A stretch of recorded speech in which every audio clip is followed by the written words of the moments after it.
वचन, सत्य वचन, अमर वचन, जीवित वचन, दिव्य वचन, सत्य वचन, अमर वचन, जीवित वचन। साई दा बामा बनी दा बामा बगरे सा निरे सा निरे सा निरे सा निरे सा।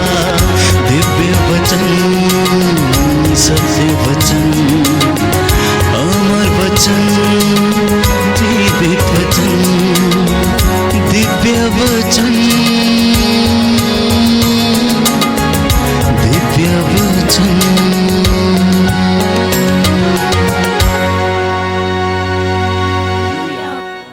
प्रियजनों, हमारे जीवन की दशा ये है कि ईश्वर के लोग सताए जाते हैं।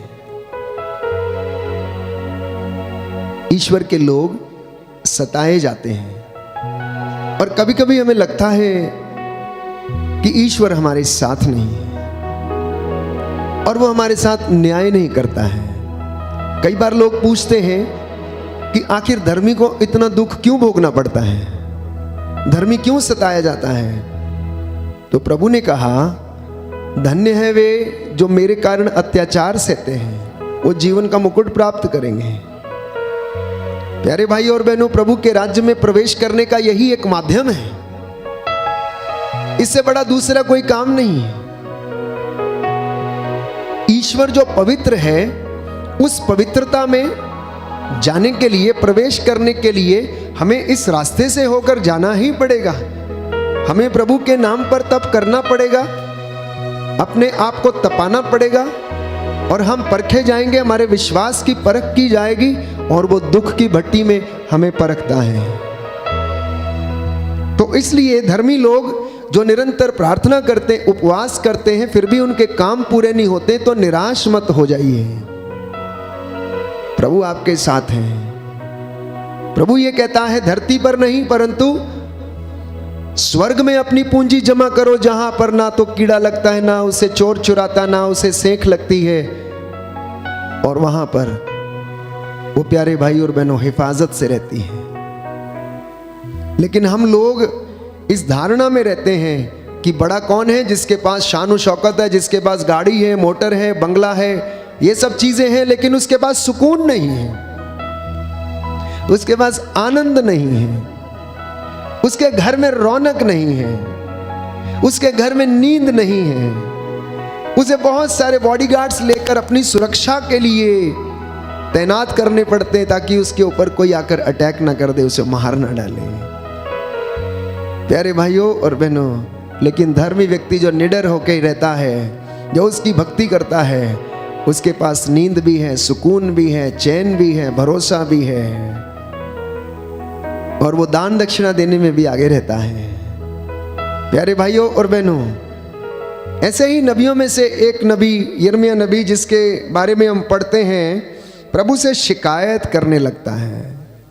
वचन 15 पद संख्या 10 और उससे आगे प्रभु ने यिर्मयाह को चुना। वचन हमें बताता है कि प्रभु ने यिर्मयाह को अपना काम करने के लिए बुलाया। शुरुआत के अध्याय में हम पढ़ते हैं, पहले अध्याय में, प्रभु की वाणी मुझे ये कहते हुए सुनाई पड़ी, माता के गर्भ में रचने से पहले ही मैंने तुमको जान लिया, तुम्हारे जन्म से पहले मैंने तुमको पवित्र किया, मैंने तुमको राष्ट्रों का नबी नियुक्त किया।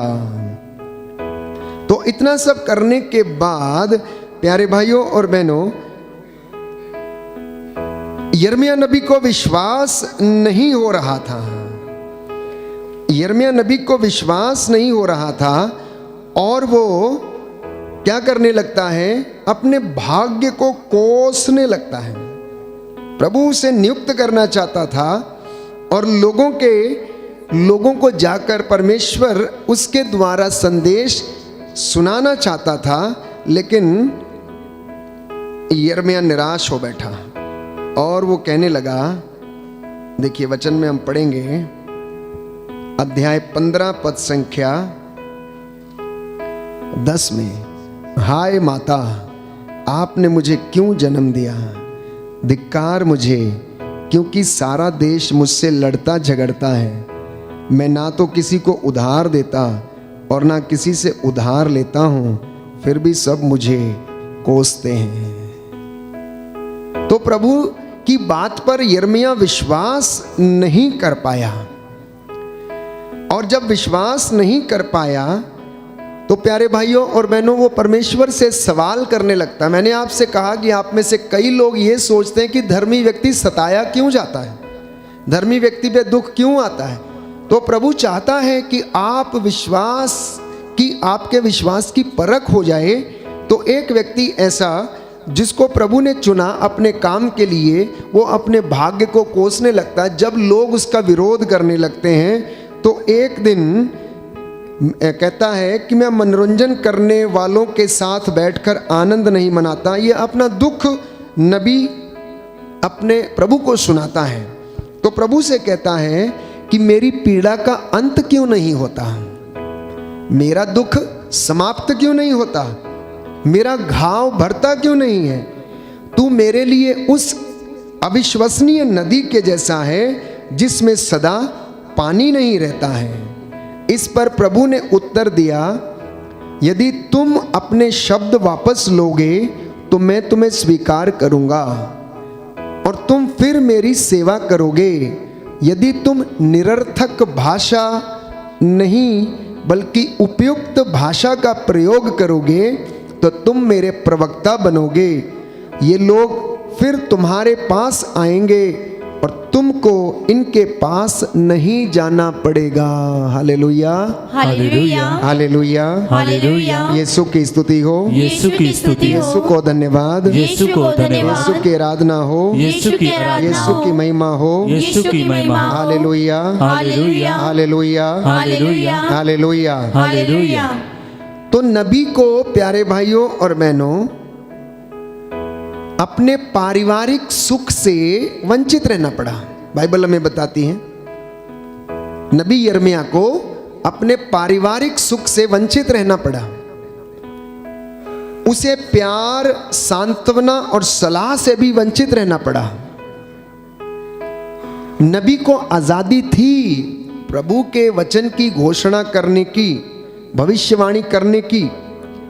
वो राजभवन में बंदी था, यिर्मयाह राजभवन में बंदी था। तो यिर्मयाह ने अपना अधिकांश काम जो था वो बंदीगृह में रहकर किया।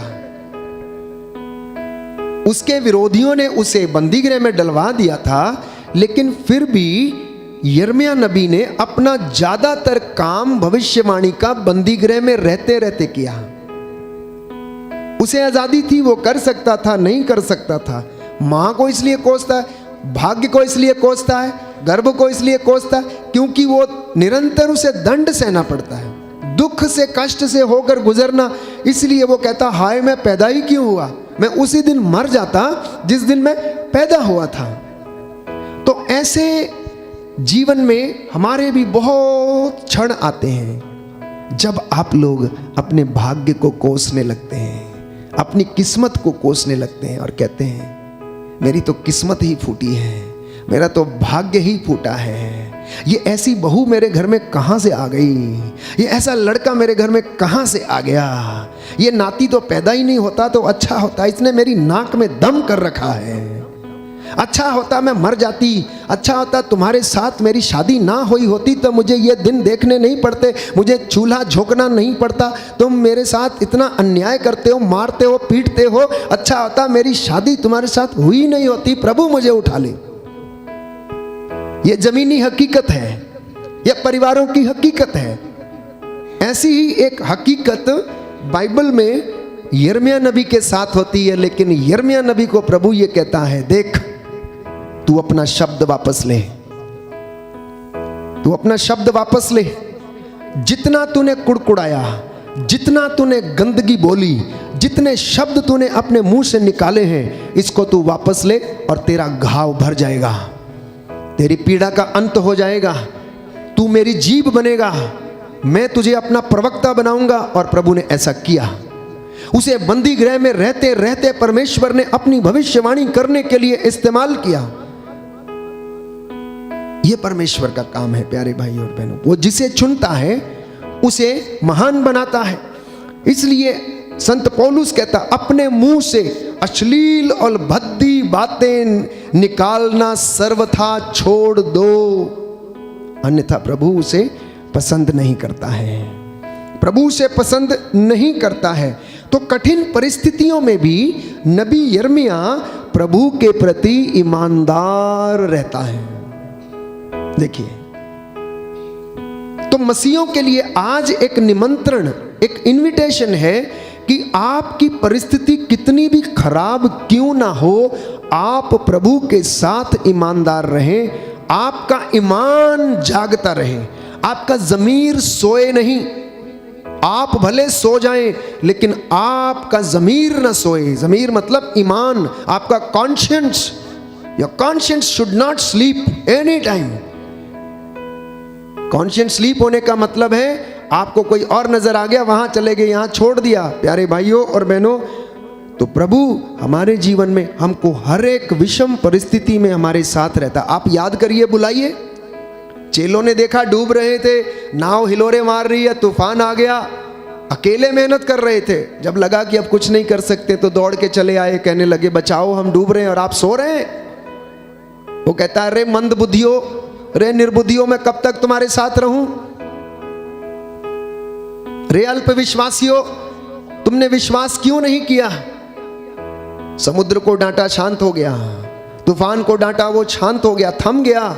वैसे ही जब हमारे जीवन में विषम परिस्थितियां आती हैं तो प्रभु ये कहता, देखो तुम अपने शब्द वापस लो, जैसा मैं कहता हूं वैसा करो। पेतरुस जो मछुआरा था, एक नंबर का कारीगर था, बचपन से उसका काम था मछली पकड़ना। समुद्र की गहराई कितनी है, कितनी मोटी मछली मिलेगी, कहां पर मिलेगी, कब मिलेगी, कितने समय में मिलेगी, बचपन से वो ये काम करता था और समुद्र की एक एक जानकारी उसको थी। लेकिन प्यारे भाइयों और बहनों, वो हार गया। पूरी रात मेहनत करने के बावजूद उसे कुछ नहीं मिला। तो प्रभु ने क्या कहा, पतरस नाव गहरे पानी में लेके चलो, नाव गहरे पानी में लेके चलो। और वो कहने लगता है, पूरी रात मेहनत किया लेकिन हमको कुछ भी नहीं मिला। तो यीशु कहता, अब तुम नाव गहरे पानी में ले चलो और जाल दाहिनी ओर डालो, जाल दाहिनी ओर डालो। वो कहता है, प्रभु आपके कहने पर मैं जाल डालता हूं, आपके कहने पर मैं जाल डालता हूं। और जैसे ही डाला, प्यारे भाइयों और बहनों, वचन कहता है कि वो जाल मछलियों से इतना भर गया कि उन लोगों ने दूर खड़ी दूसरी नाव के साथियों को बुलाया कि आओ और उनकी सहायता करो। जाल एक, नावें दो। प्रभु के कहने पर यदि आप ऐसा करते हैं तो प्रभु आपको आशीष प्रदान करता है। तो इसलिए प्रभु आज कहता है कि तुम अपने शब्दों को वापस लो तो मैं तुम्हें फिर से ब्लेस करूंगा, आशीष और चंगाई तुम्हें प्रदान करूंगा। तुम मेरा प्रवक्ता बनोगे, तुम मेरी बातों को बोलोगे, मैं तुम्हें इस्तेमाल करूंगा। Hallelujah, hallelujah, hallelujah, hallelujah. इसलिए प्रभु ने मूसा से कहा, तू मेरी बातों पर ध्यान दे, अपनी बातों पर ध्यान मत दे। अपनी बुद्धि मत चला कि कैसे होगा, समुद्र में रास्ता कैसा बनेगा। मैं जो कहता हूं वो कर, डंडा उठा और खड़ा हो जा। यीशु ने कहा, मैं जो कहता हूं वो कर, जाल अपना दाहिनी ओर डाल। आपके घर की परिस्थिति विषम है क्योंकि आप अपने तरीके से सोचते हैं। मैं बिजनेस ऐसे करूंगा, 1 लाख यहां पर जमा करूंगा, 2 लाख वहां जमा करूंगा। कभी आपने प्रभु से पूछा, कभी आपने परामर्श किया? प्रभु से पूछने का मतलब है परिवार में बैठकर सलाह करना। जब आप प्रार्थना करके प्रभु की उपस्थिति में कोई सलाह लेते हैं, 4 लोग जब मशवरा करते हैं तो प्रभु वहां पर रहता है और वो आपकी अगुवाई करता है। आपको ये काम करना चाहिए कि नहीं चाहिए, लोन लेना चाहिए या नहीं चाहिए। कभी कभी पत्नी से पूछे बिना, पति पत्नी से पूछे बिना, पत्नी पति से पूछे बिना, बच्चे माता पिता से पूछे बिना, बच्चे और माता पिता बच्चों से पूछे बिना लोन ले लेते हैं, परेशान होते हैं और वहाँ पर कुछ भी नहीं होता, कर्ज में डूबते हैं, रोने चिल्लाने कलपने लगते हैं, मशवरा किया ही नहीं। मशवरा करने का मतलब है, प्रभु कहता है जहां पर 2 या 3 मेरे नाम से एकत्र होते, मैं उनके बीच में हाजिर रहता हूं। और मदर तेरेसा कहती है, the family which praise together stage together. और वो परिवार जो एकत्र होकर निर्णय लेता है, वो निर्णय प्रभु की ओर से आता है, क्योंकि प्रभु आपकी अगुवाई करता, उस जगह पर वो मौजूद रहता है। और प्रभु कहता, मैं तुमसे कहता हूं ऐसा करो। वो प्रेरणा हमको लोगों के द्वारा देता है, वो प्रेरणा हमको लोगों के द्वारा देता है। घर में कलेश होता है, घर में लड़ाई झगड़ा होता है, और आप उठ के चले जाते हैं किसी से पूछने के लिए कि मेरे घर में क्या समस्या है बताइए, मेरे घर में क्या हो रहा है बताइए, बच्चा क्यों नहीं हो रहा है बताइए, इसमें क्या भूत है ये बताइए। दुनिया भर की बातें आपको सब पता है, लेकिन फिर भी हम इस तरीके के काम करते हैं। तो प्रभु ये कहता है, तुम अपनी बातों पे ज़्यादा ध्यान लगाते हो, अपने तरीके से सब काम करते हो, मुझे तुम मौका नहीं देते तो मैं कैसे करूंगा। तुम मेरी बातों पर विश्वास नहीं करते हो। ओ इज़राइलियों, तुम क्यों मरना चाहते हो? तुम लौटो, आओ, मैं तुम्हें बताऊंगा। तुम मेरे कामों पर ध्यान दो, मेरी बातों पर ध्यान दो। देखो कि मैंने मरुभूमि में क्या तुम्हारे साथ क्या नहीं किया। चट्टान से पानी निकाला और पिलाया, समुद्र को 2 भागों में विभाजित कर दिया, मिस्रियों के ऊपर फोड़े भेज दिए, ओले बरसा दिए, टिड्डियां भेज दी, उनको दंड दिया, बादल के खंबे के रूप में तुम्हारे आगे आगे चलता रहा, रात को प्रकाश स्तंभ के रूप में आगे आगे चलता रहा। और मैं तुम्हारे साथ क्या करूं? एलिया के बुलाने पर मैंने उसकी कुर्बानी को स्वीकार किया, बाल देवताओं को हराया, सूखी हड्डियों में एजेकियल के द्वारा उसने अनाउंस किया और उसमें जान आ गई। यीशु ने मुर्दों को जिलाया। तमाम बातें बाइबल हमें बताती है, लेकिन हम अपनी सोच लगाते हैं, अपना मन लगाते हैं, इसलिए हमारे काम पूरे नहीं होते हैं। प्रभु यीशु को देखिए, उनके जीवन में कितना दुख था, कितनी परेशानी थी, उनकी परेशानियां कितनी विषम थी प्यारे भाइयों और बहनों, लेकिन फिर भी उन्होंने तनिक भी खेद नहीं किया। उन्होंने अपने जीवन में प्रभु को प्रथम, ईश्वर को प्रथम स्थान दिया।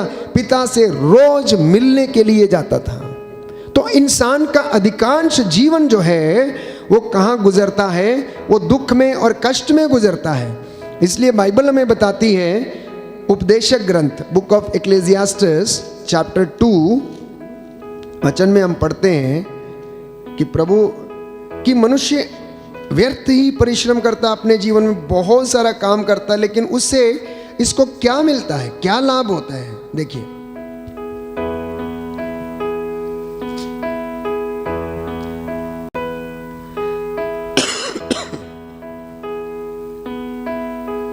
अध्याय 2 पद संख्या 22 से पढ़ेंगे।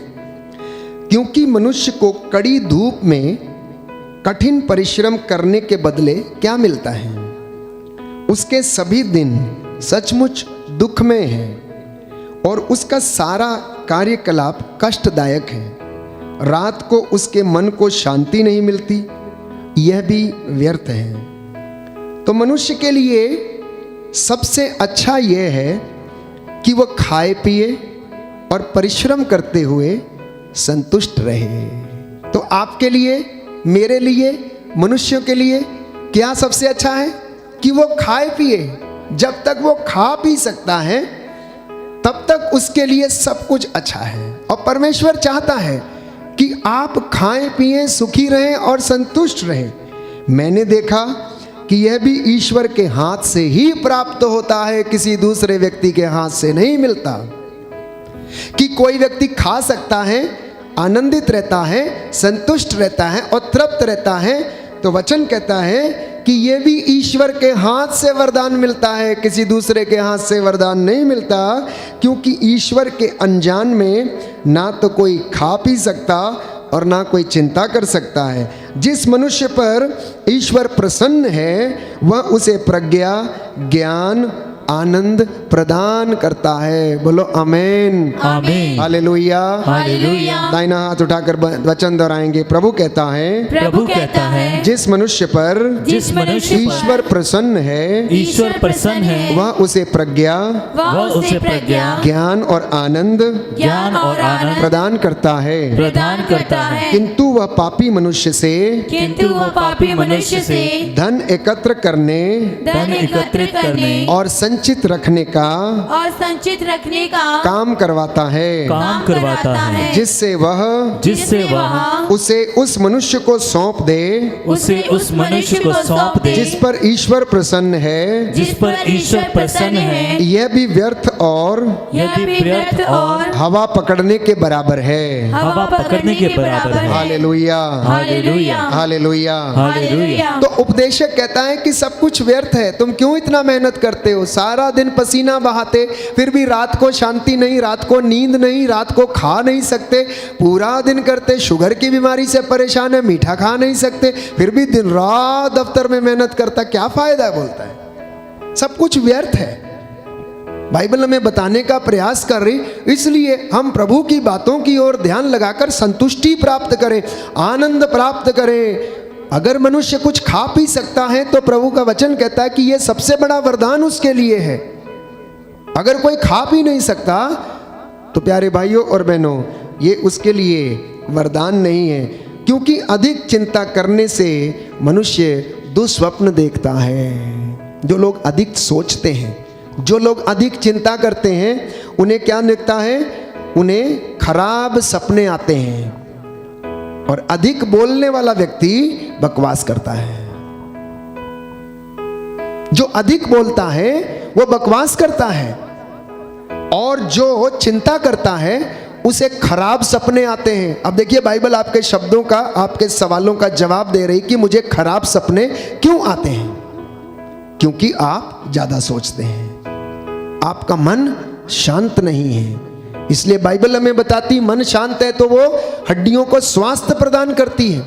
जो मन विचलित है, जो मन चिंता में है, जो मन अशांत है, वो क्या करता है? बुरे स्वप्न देखता है। और अधिक बोलने वाला व्यक्ति, वचन कहता है, बकवास करता है। Hallelujah, hallelujah. तो संसार में ऐसा कोई व्यक्ति नहीं है प्यारे भाइयों और बहनों जो इस परिस्थिति से नहीं गुजरता, और ऐसा कोई भी नहीं है, वचन कहता है, जो धार्मिक मनुष्य नहीं, ऐसा कोई भी धार्मिक मनुष्य नहीं जो भलाई ही करता हो और कभी पाप ना करता हो। सब पाप करते हैं, सब महिमा से वंचित हैं। इसलिए दिन रात मुझे और आपको प्रभु की हुजूरी में आकर इन बातों के लिए आशीष ग्रहण करने की आवश्यकता है। Hallelujah, hallelujah. Hallelujah, hallelujah. हे प्रभु यीशु, हे प्रभु यीशु, आज के वचन के द्वारा आज के वचन के द्वारा मेरे परिवार को, मेरे परिवार को, मेरे जीवन को, मेरे जीवन को आनंद प्रदान कीजिए, आनंद प्रदान शांति कीजिए, प्रदान कीजिए। शांति प्रदान कीजिए। हालेलुया,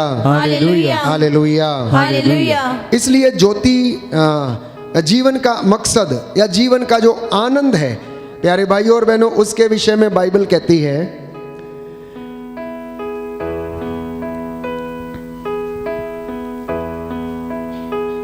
उपदेशक ग्रंथ अध्याय 11 पद संख्या 9, बुक ऑफ एक्लेसियास्टिस चैप्टर 11 वर्स 9। हे युवक, अपनी जवानी में आनंद मनाओ, अपनी युवावस्था में मनोरंजन करो, अपने हृदय और अपनी आंखों की अभिलाषा पूरी करो, किंतु याद रखो कि ईश्वर तुम्हारे आचरण का लेखा मांगेगा। याद रखो कि ईश्वर तुम्हारे आचरण का लेखा मांगेगा। दाहिना हाथ उठाकर वचन दोहराएंगे। उपदेशक ग्रंथ अध्याय 9 अध्याय 11 पद संख्या 9 प्रभु का वचन कहता है, प्रभु का वचन कहता है, हे युवक, हे युवक, अपनी जवानी में आनंद मनाओ, अपनी युवावस्था में मनोरंजन करो, अपने हृदय और अपनी आंखों की अभिलाषा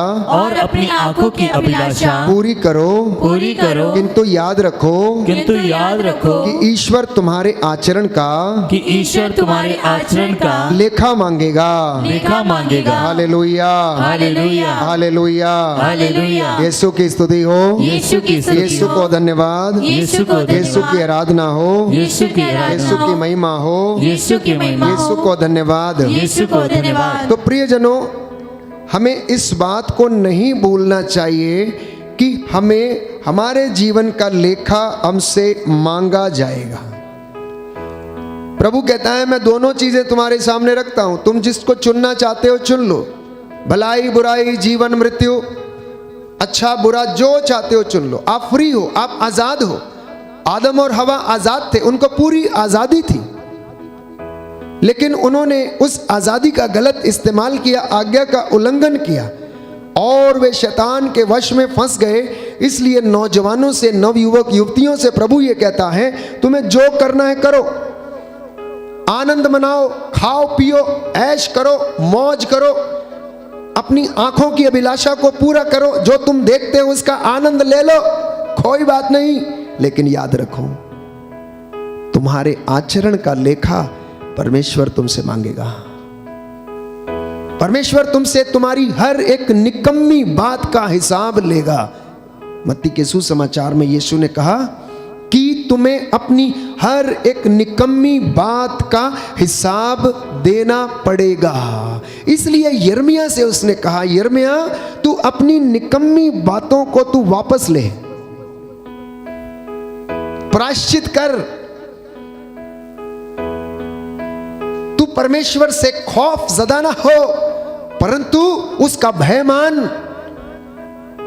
और इन शब्दों को वापस ले और देख, मैं तेरे जीवन में वो काम करूंगा कि तुझे लोगों के पास नहीं जाना पड़ेगा, लोग तेरे पास आएंगे और तू उनके लिए मुक्ति का कारण बनेगा, आशीष का कारण बनेगा। ये परमेश्वर उससे वादा करता है। और ये काम आपके जीवन में, आपके परिवार में हो सकता है। जो परिवार अकेले हैं, जिनके कोई मिलने नहीं आता, जाना नहीं चाहता, आपको दूर ही रखना चाहता है, किसी प्रकार से आपके घर से मन मुटाव है, प्यारे भाइयों और बहनों, परमेश्वर कहता है, अब मैं वो काम पूरा करूंगा। तू अपनी मर्जी मत चला, मेरी बातों पर ध्यान दे, मेरी बातों पर ध्यान दे। Hallelujah, hallelujah. यीशु की स्तुति हो, यीशु की स्तुति यीशु हो, को धन्यवाद, यीशु को धन्यवाद। हे प्रभु यीशु, हे प्रभु यीशु, अपने वचनों के द्वारा अपने वचनों के मेरा द्वारा मार्गदर्शन कीजिए। मेरा मार्गदर्शन कीजिए। Hallelujah, hallelujah, hallelujah. हालेलुया। तो अभी सुनिए कि प्रभु क्या कहता है, कौन सी बातें सुनना है उसकी। तमाम बातें हैं बाइबल में, मैं कुछ आपके लिए दोहराना चाहता हूँ। निर्गमन ग्रंथ अध्याय 15 पद संख्या 26 बाइबल में बताती कि प्रभु ये कहता, मैं वह प्रभु हूं जो तुम्हें स्वस्थ करता हूं, मैं वो प्रभु हूं जो तुम्हें स्वस्थ करता हूं। प्रज्ञा ग्रंथ अध्याय 16 पद संख्या 12, तुम्हें किसी जड़ी बूटी के लेप से स्वास्थ्य लाभ नहीं हुआ, परंतु परमेश्वर के वचन ने तुझे चंगा किया है।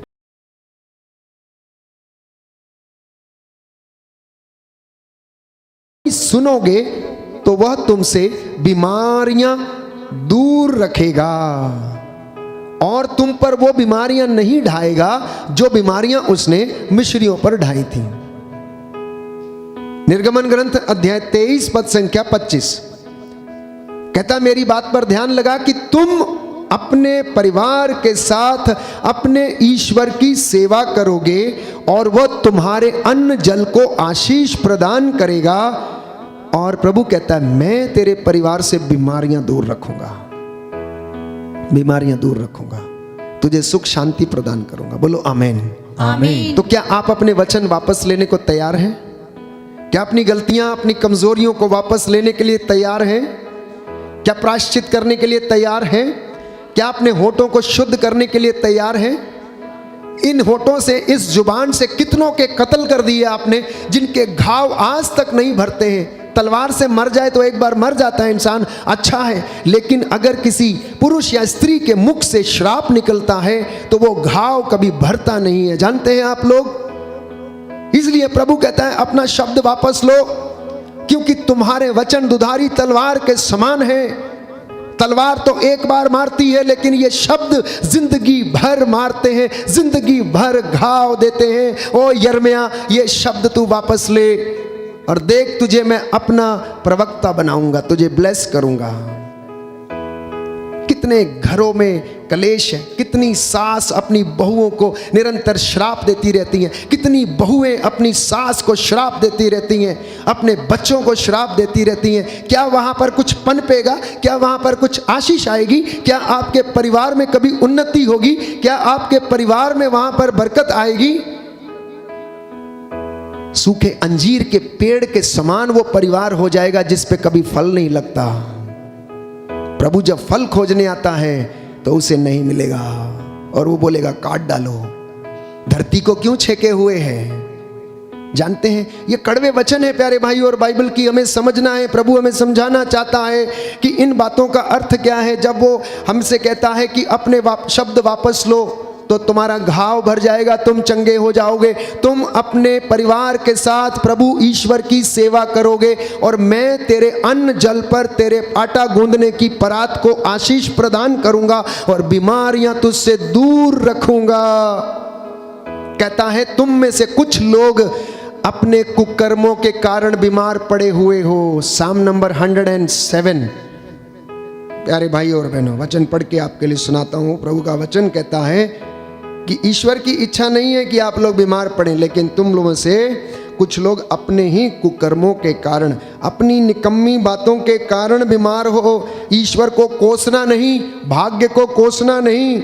इसलिए प्यारे भाइयों और बहनों, हमें सावधान होकर प्रभु की बातों को सुनना, उसको मानना, और वो हम पर दया करेगा। Hallelujah, hallelujah, hallelujah, hallelujah, hallelujah, hallelujah. पद संख्या 17, साम नंबर 107 वर्स 17।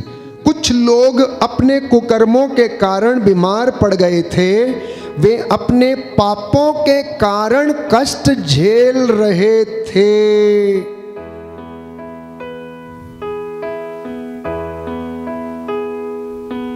अपने पापों के कारण कष्ट झेल रहे थे। ईश्वर नहीं चाहता कि आप कष्ट झेलें, ईश्वर नहीं चाहता है। लेकिन प्रभु ये कहता है कि अब मैं तुम्हें स्वस्थ कर दूंगा, अब मैं तुम्हारे रोगों को चंगा कर दूंगा, क्योंकि अब जबकि तुमने अपने वचन वापस लिए, अपनी वाणी तुमने वापस ले ली है, अब मैं तुम्हें अच्छा कर दूंगा। और वचन कहता है साम नंबर 41 वर्स 4, प्रभु उसे रोग शैया पर सांत्वना देता और रोगी का बिस्तर बदलता है अगर वो प्रायश्चित करता है तो। साम नंबर 41 वर्स 4, प्रभु उसे रोग शैया पर सांत्वना देता और उसका बिस्तर बदलता है। तो मैंने कहा प्रभु मुझ पर दया कर, मुझे चंगा कर, क्योंकि मैंने तेरे विरुद्ध पाप किया है। Hallelujah, hallelujah, hallelujah, hallelujah. हे प्रभु यीशु, हे प्रभु यीशु, अपने पवित्र लहू से अपने पवित्र लहू से मेरे परिवार को, मेरे परिवार को, मेरे शरीर को मेरे शरीर को विलेपन कर दीजिए। विलेपन कर दीजिए। Hallelujah, hallelujah, hallelujah, hallelujah, hallelujah. Hallelujah. तो प्रभु कहता है कि पुत्र तुम मेरी बात पर ध्यान दो, तुम मेरी बातों पर ध्यान दो, अपनी बात मत चलाओ, बुद्धि अपने आप को बुद्धिमान मत समझो। Book of Proverbs chapter 4 verse 20, सुंदर वचन बाइबल हमें देती है।